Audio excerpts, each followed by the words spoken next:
क्या आप जानते हैं हनुमान जी का जन्म एक साधारण घटना नहीं बल्कि देवताओं की एक दिव्य योजना से हुआ था। आखिर क्यों हुआ और उन्हें संकट मोचन क्यों कहा जाता है?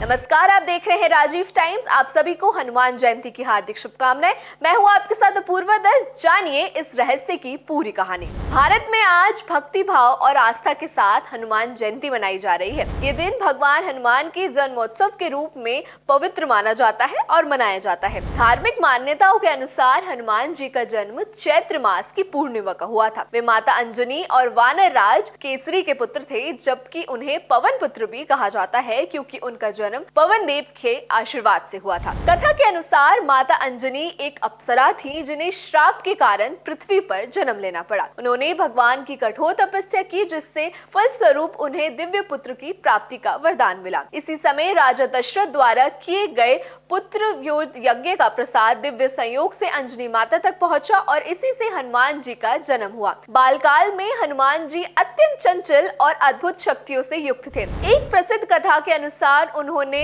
उगलते हुए सूरज को फल समझकर निगलने का प्रयास किया।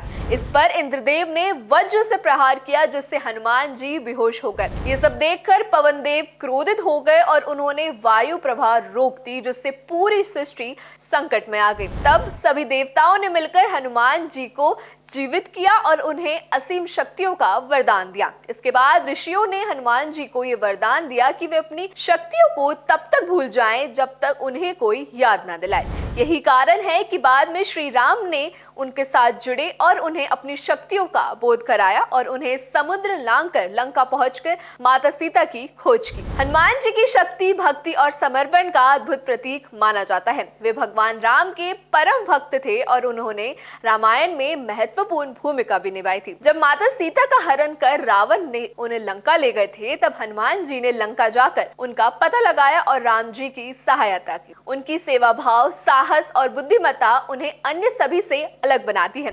हनुमान जयंती मनाने के पीछे आध्यात्मिक संदेश ये भी है कि जीवन में भक्ति, निष्ठा और साहस के साथ कई कठिनाइयों को पार किया जा सकता है। हनुमान जी को संकट मोचन कहा जाता है, अर्थात वे अपने भक्तों के सभी संकट को दूर कर देते हैं। इस दिन भक्त मंदिरों में जाकर पूजा अर्चना करते हैं, हनुमान चालीसा का पाठ करते हैं और सुंदरकांड भी पढ़ते हैं और अपना व्रत रखते हैं। आज के समय में भी हनुमान जी की शिक्षा अत्यंत प्रभावशाली है। वे हमें सिखाते हैं कि अहंकार का त्याग कर सेवा भाव का अपनाना चाहिए, समर्पण का मार्ग हमें चुनना चाहिए और उनकी भक्ति से हमें ये प्रेरणा भी मिलती है कि सच्चे मन से ईश्वर की आराधना करने से जीवन में सफलता और शांति जरूर मिलती है। आप सभी को एक बार फिर से हनुमान जयंती की हार्दिक शुभकामनाएं। ऐसी और तमाम जानकारी और खबरों के लिए देखते रहिए राजीव टाइम्स।